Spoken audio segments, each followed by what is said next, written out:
아람과 이스라엘 사이에 전쟁이 없이 3년을 지냈더라.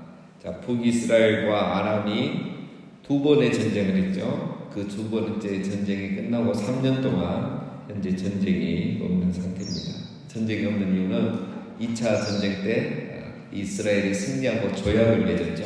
그래서 전쟁이 없습니다. 자, 2절 셋째 해에 유다의 여호사밧 왕이 이스라엘의 왕에게 내려가매 이스라엘의 왕이 그의 신하들에게 이르되 길르앗 라못은 본래 우리의 것인 줄을 너희가 알지 못하느냐. 우리가 어찌 아람의 왕의 손에서 도로 찾지 아니하고 잠잠히 있으리요 하고.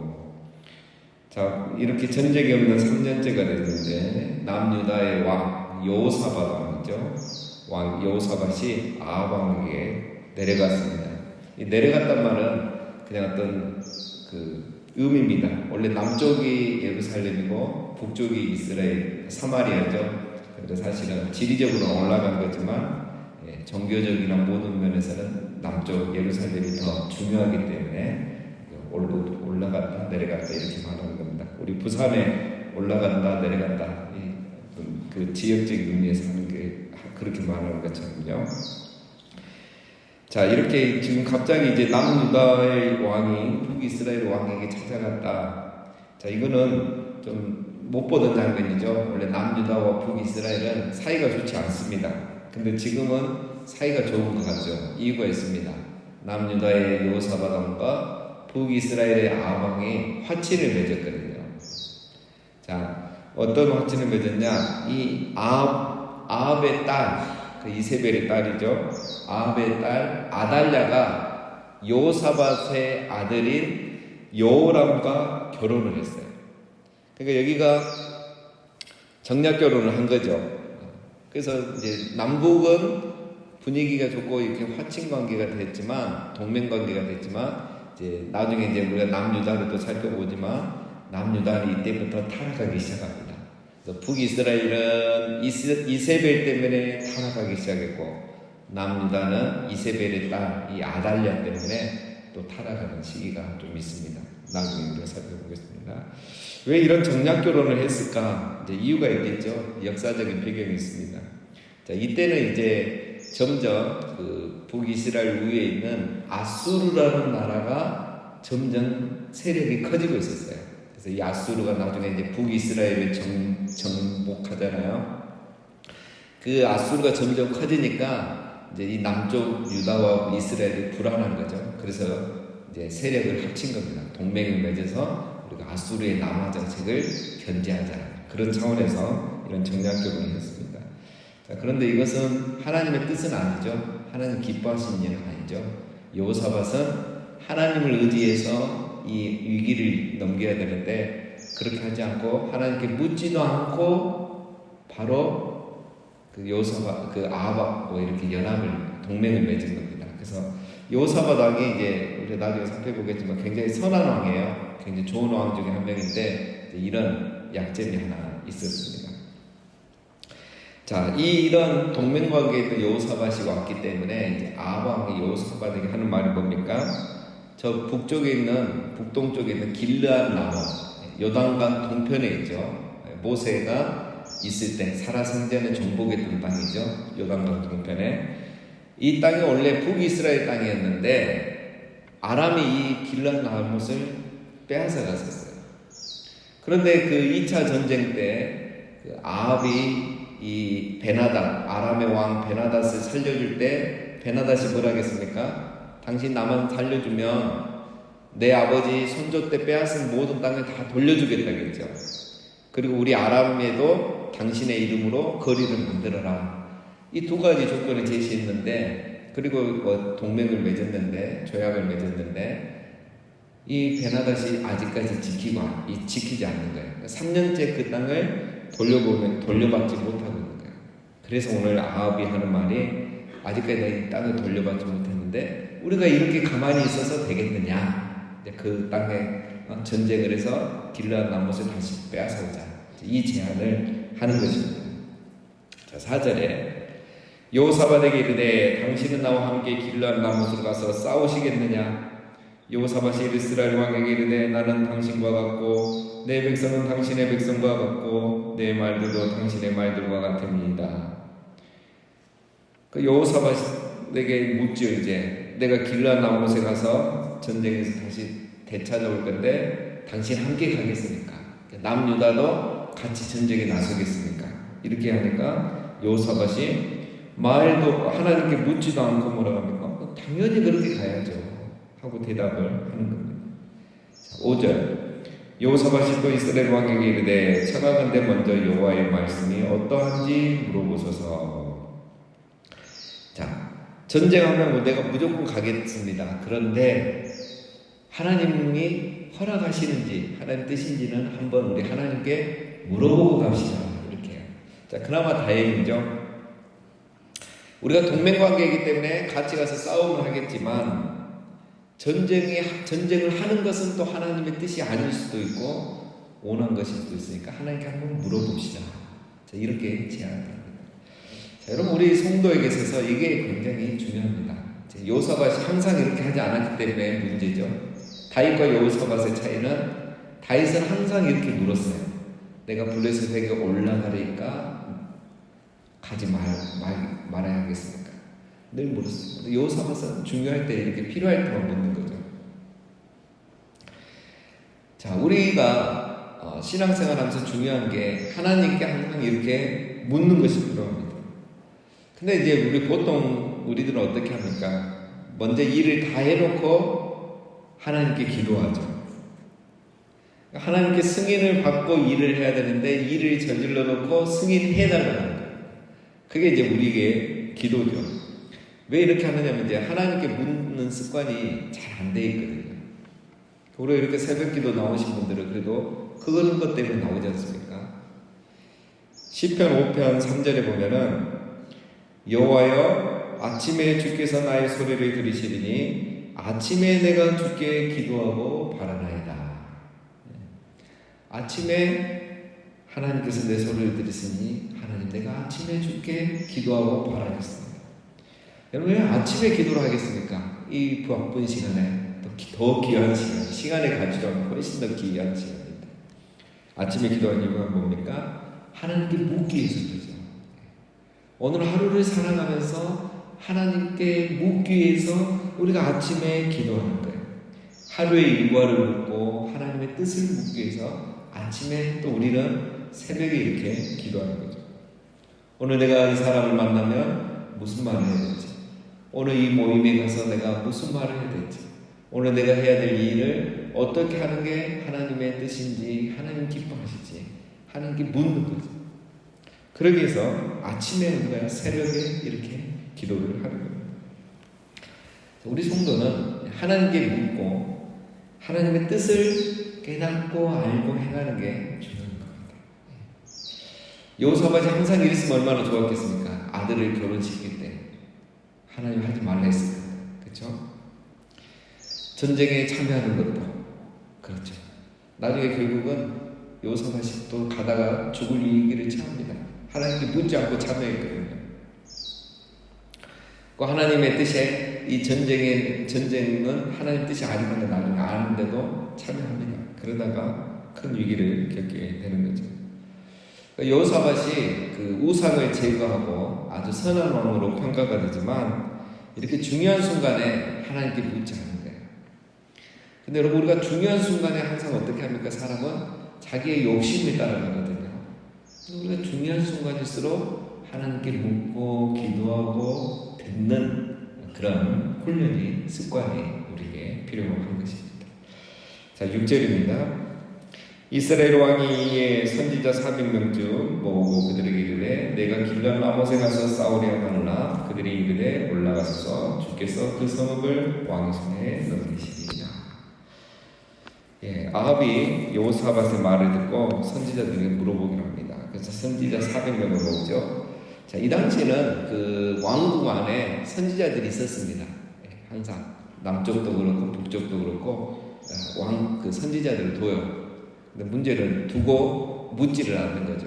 또 물어도 자기가 듣고 싶은 말만 듣고 자기 마음대로 해버리죠. 그게 문제였습니다. 아합 왕도 그렇습니다. 아합도 보면은 이게 하나의 절차로만 이렇게 묻지 정말 하나님 뜻이 아니면 내가 전쟁 안 하겠다 이런 마음으로 묻지는 않는다는 거예요. 내가 전쟁을 하기를 원하니까 선지자들이 그쪽으로 예언을 해주기를 원하는 거죠. 이게 바로 이제 다윗과 다른 왕들의 차이입니다. 다윗은 하나님이 아니라 하면 거기서 모든 걸 내려놓잖아요. 바로 포기하잖아요. 또 순종하잖아요. 근데 아합이나 여호사밧이나 다 그렇지 않더라는 거예요. 자기가 하고 싶은 대로 하고 싶을 때는 아예 묻지 않고 물어도 또 내가 하고 싶은 대로 하고 내가 듣고 싶은 말만 듣고. 자, 오늘 아합이 그렇게 했습니다. 400명을 모아서 부르니까 이들이 뭐라 합니까? 길라 나못에 가서 올라가소서. 아합이 부를 때부터 내가 길라 나못에 가서 싸우랴 말라. 이 자체가 벌써 답을 정해놓고 하는 거죠. 싸우러 가고 싶어서 묻는 겁니다. 선지자들이 이걸 모르겠습니까? 원하는 답을 해주죠. 주께서 그 성읍을 왕의 손에 넘기시리다. 400명이 만장일치로 예언을 해요. 여호사밧이 봐도 이상합니다. 그래서 7절에 여호사밧이 이르되 이 외에 우리가 물을 만한 여호와의 선지자가 여기 있지 아니하나이까. 이상하게 왜 400명이 다 똑같은 소리하고 다 눈치를 보니까 뭐 하나님께 묻지도 않고 왕이 원하는 거 눈치 봐서 딱 하는 게 보이는 거예요. 그래서 이런 사람 말고 진짜 선지자 없느냐 물어보는 거죠. 그 8절에 이스라엘 왕이 여호사밧 왕에게 이르되 아직도 이물라의 아들 미가야 한 사람이 있으니 그로 말미암아 여호와께 물을 수 있으나 그는 내게 대하여 길한 일은 예언하지 아니하고 흉한 일만 예언하기로 내가 그를 미워하나이다. 여호사밧이 이르되 왕은 그런 말씀을 마소서. 아합이 대답합니다. 이 사람 말고 한 명 더 있는데 미가야라는 선지자가 있는데 그 사람은 솔직히 부르기 싫다는 거예요. 왜냐하면 나에 대해서 좋은 예언을 안 하고 늘 나쁜 예언만 하더라는 거예요. 그래서 부르기 싫다는 거죠. 자, 여러분 누구의 잘못입니까? 미가야 선지자의 잘못입니까? 아합의 잘못입니까? 아합이 악한 일만 하니까 미가야가 그 죄를 지적한 거죠. 어제도 말씀드렸지만 아합은 자기 죄를 모르는 사람입니다. 왜 자기 죄를 모릅니까?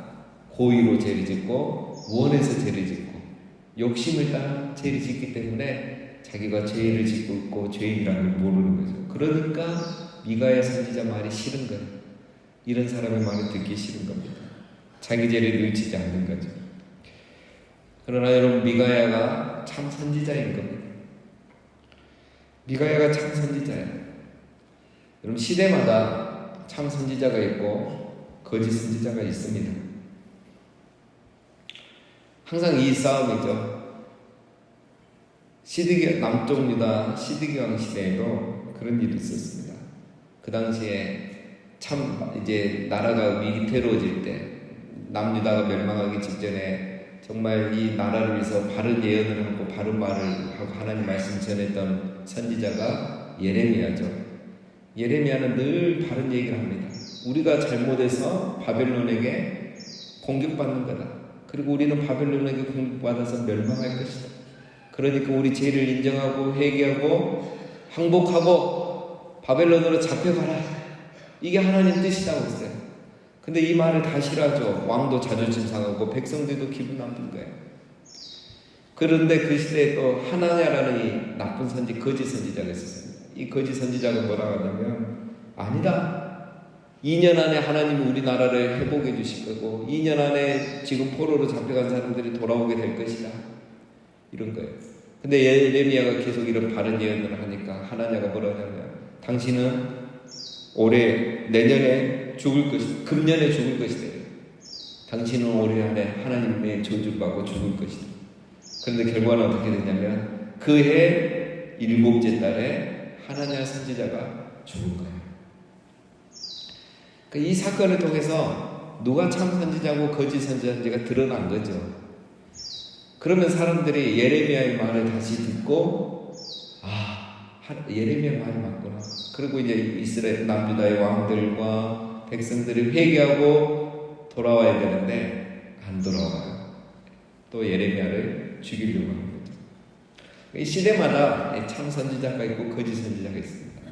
그런데 또 사람마다 반응이 다른 거죠. 참 선지자의 말을 듣는 사람이 있고 거짓 선지자의 말을 듣기를 좋아하는 사람이 있는 거예요. 오늘 바로 아방이 그런 사람인 거죠. 자, 9절 보겠습니다. 이스라엘 왕이 한 내시를 불러 이르되 이물라의 아들 미가야를 속히 오게 하라 하니라.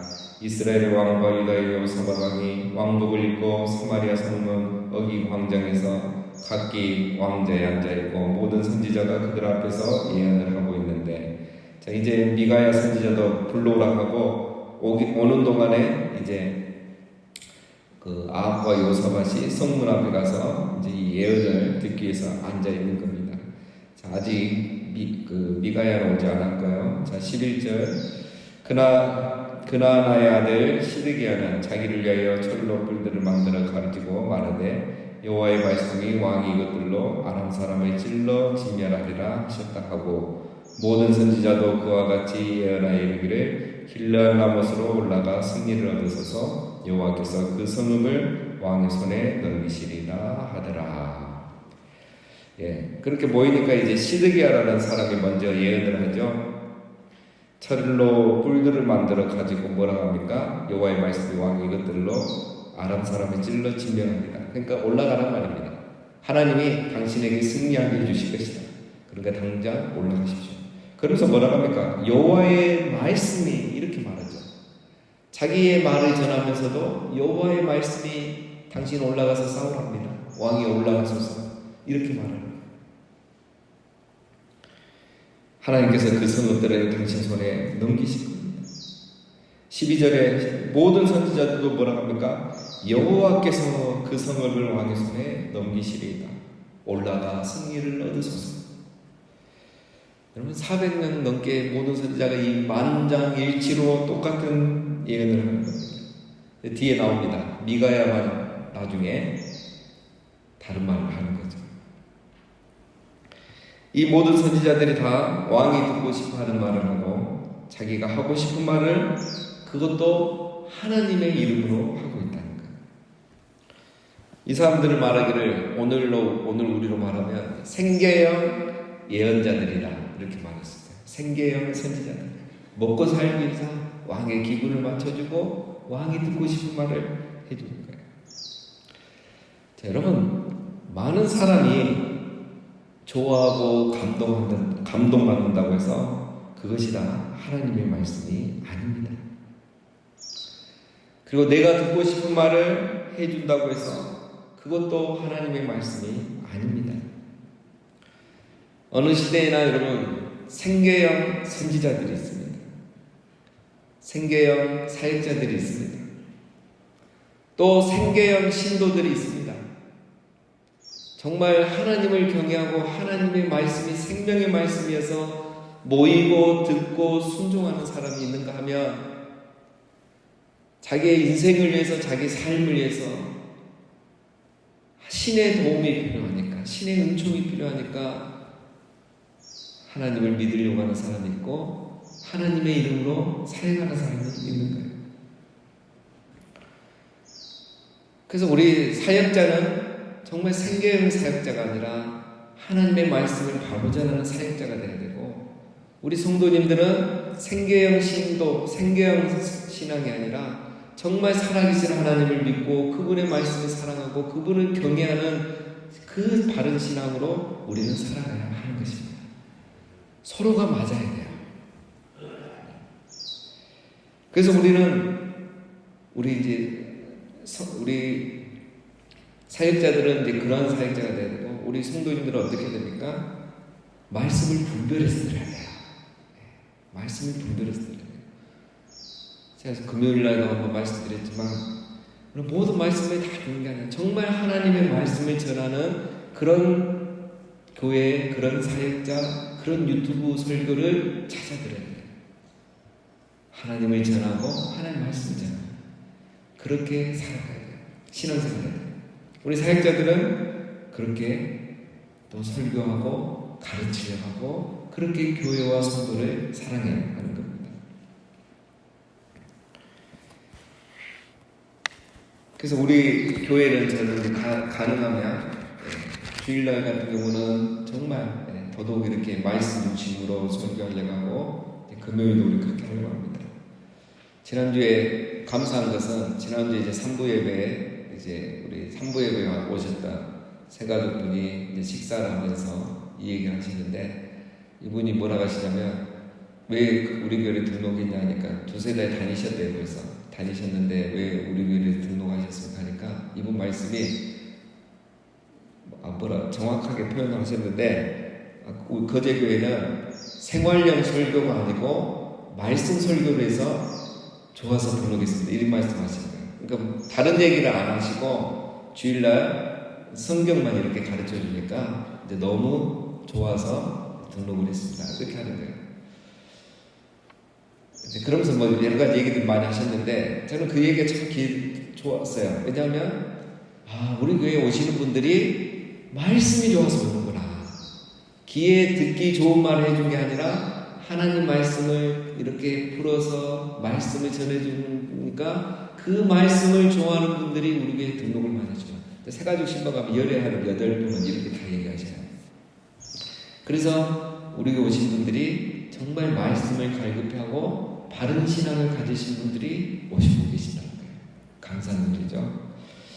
여러분, 오늘 이 시대는 정말 말씀이 너무 풍성하지만 정말 생수와 같은 말씀이 귀한 시대고 그 생수와 같은 말씀을 찾는 사람이 또 귀한 시대예요. 그래서 우리 교회 모든 사역자들은 정말 말씀의 사역자들이 되고 정말 우리 교회 또 모든 성도님들은 이 말씀을 사랑하고 말씀이 좋아서 예배하고 기도하고 모이는 그런 우리 교회 말씀이 살아 역사하는 그리고 말씀을 통해서 부흥하고 성장해가는 그런 우리 교회 우리 성도님들 또 우리 모든 사역자들 되시기를 주님의 이름으로 축원드립니다.